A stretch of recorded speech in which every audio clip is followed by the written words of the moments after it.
Right, hello YouTube. This is the first ever attempt at any sort of video like this, and it's in response to just what I've seen other people doing. I think it's quite interesting, and I'm just going to show you what I'm going to do with the HP N40L Microserver, and hopefully you can give me any little tips on where I'm going wrong and how I might improve the setup.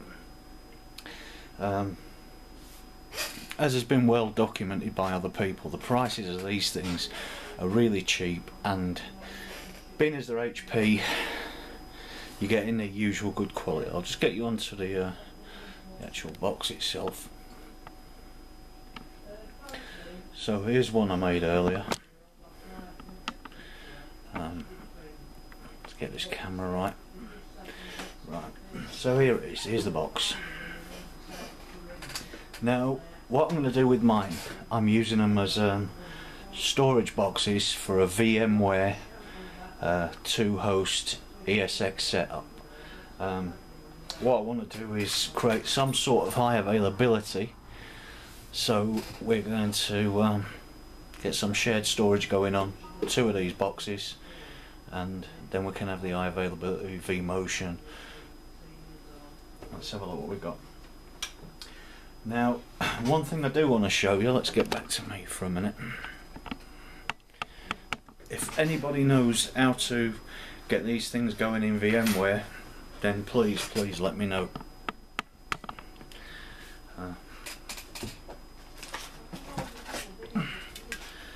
This card here, Mellanox is called. They're going for about, you pick them up for about, I think it was 42 quid I got these on YouTube for.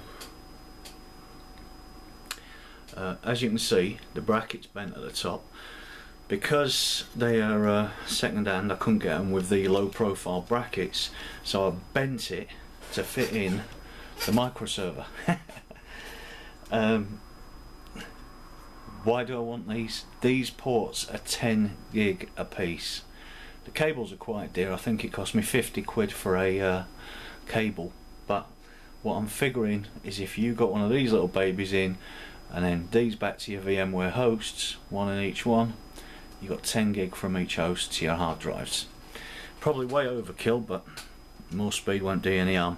Anyway, I can get the thing running fine under Linux, but well, I've gone over I'm using FreeBSD now on these storage boxes, but if I could get this running in VMware, there is a driver for the Connect X range of cards, but I cannot see. This is the InfiniBand 3, and it just doesn't seem to work with them.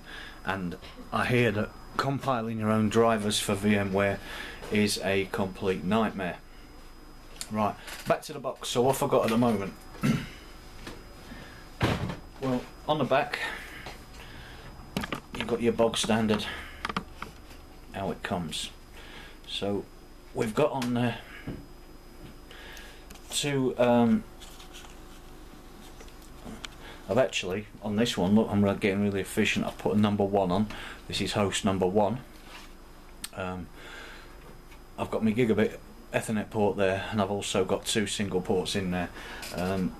That's not going to be the way it actually is. That one's coming out because these are going into a data center. So what I absolutely need, and that fits in one of these slots here, is a they do a remote control card, like a DRAC card for the Dells, the HP ILO that you get in the Proliant server series. And what that does is it gives you BIOS level remote power, blah blah blah blah blah. Absolute lifesaver. What's interesting to note about these boxes here is this slot here is a piece. It takes this remote access card thing, but it's actually a PCI times like 1 slot behind it. So don't be thinking you're going to get anything like another dual Ethernet card in there, because you're not. The duals are going to need something bigger.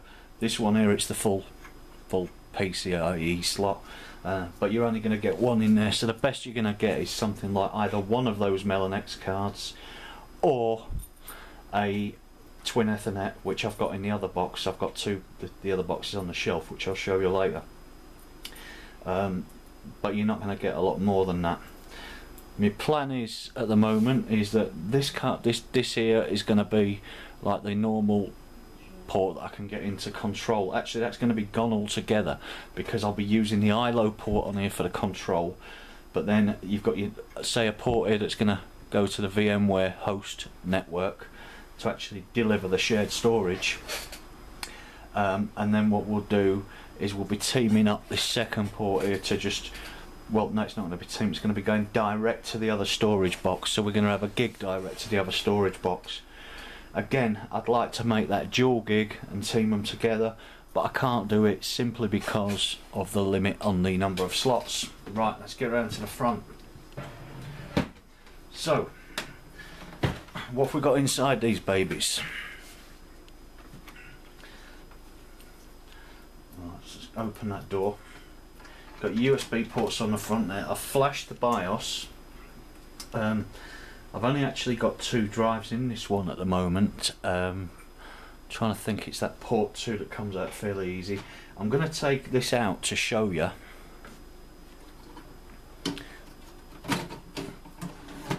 A lot of people I've seen posting on various forums are talking about the putting a 2.5-inch SSD into these carriers on this, and it is a nightmare. The adapters just don't fit, obviously, because they're not marked up for it. But these things here, there's these metal containers, and they're solid. They cost about 18 quid. They cost me these with postage. You can get them a little bit cheaper, but they're not no cheap crap. The metal, it's nice, thick, solid.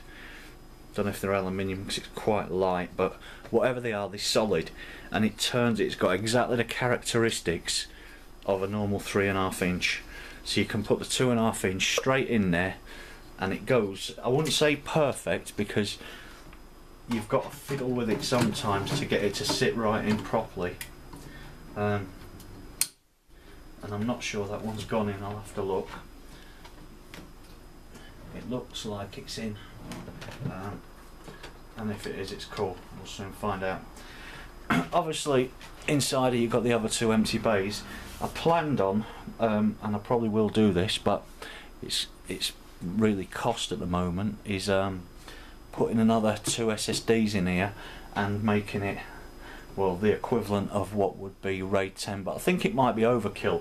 So at the moment what I've got is I've got 2 256 gig SSDs in there, and they're in a mirror. Behind here, the top 5.25-inch bay thing, I've actually got another SSD, a 32 gig. I've literally put it in with duct tape at the moment. It's just being held by that, but that works perfectly. It's solid, it ain't moving anywhere. I might get a better mount for that before it goes in the data center, but that's using this cable here that I've added, this other, I don't know if it can, how well that shows it. Let's see if we can zoom it up a bit. No, not enough light here. Let's see if I can give some light. Hold on. I don't think that's going to help much. Yeah, no. Basically, there's a little port down here, USB port, SATA port, and that's where this cable is. I think it's drive number 5. You can flash the BIOS. There's plenty of links on how to do that all over, and that's basically how mine's going to sit.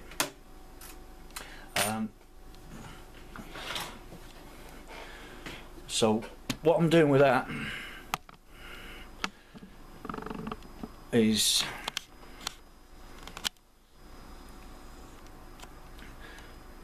I've got 2 of them boxes, so that's going to give me the storage. And I've come across, I wanted to use, I've seen Michelle Knight's videos on ZFS, and I've heard a lot about ZFS. I've been playing with ZFS with companies like Next Center Store, I think it's called.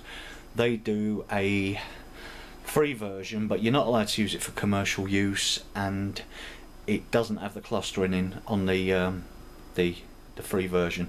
I think you can run up to about 17 terabytes, and then you have to buy the commercial version. In the background behind me you can see box number 2. Got them both powered down at the moment. I tried FreeNAS 8, and the problem with FreeNAS, what did I find the problems with FreeNAS 8 were?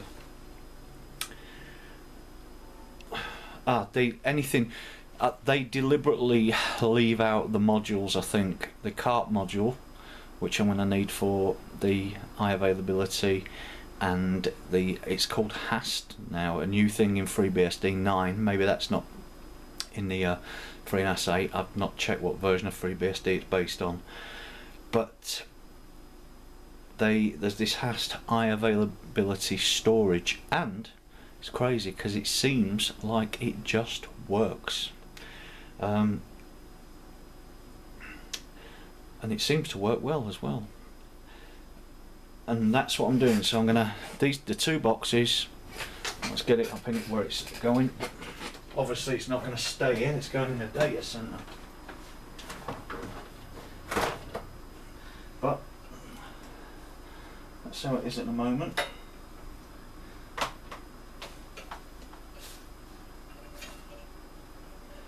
That's the raw Ethernet into it,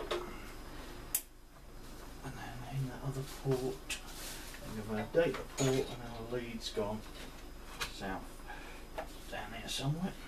Right, that's our data. It links the 2 boxes together, and then up it comes.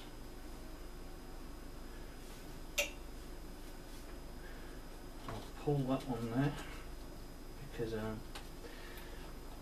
well, it is configured up at the moment.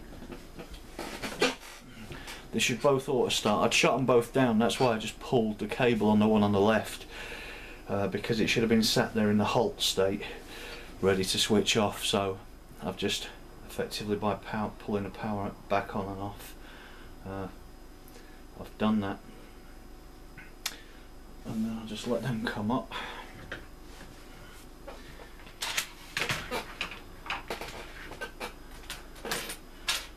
We should have something going on. I'll have a little chong. I'll wait for that to happen.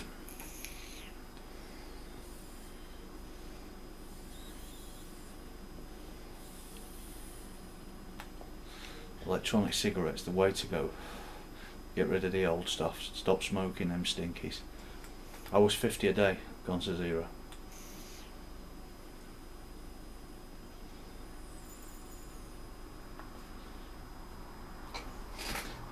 Right, I'll call that a do at this video, and I'll get the 2 boxes connected, and we'll have a look at what's going on screen. Bye.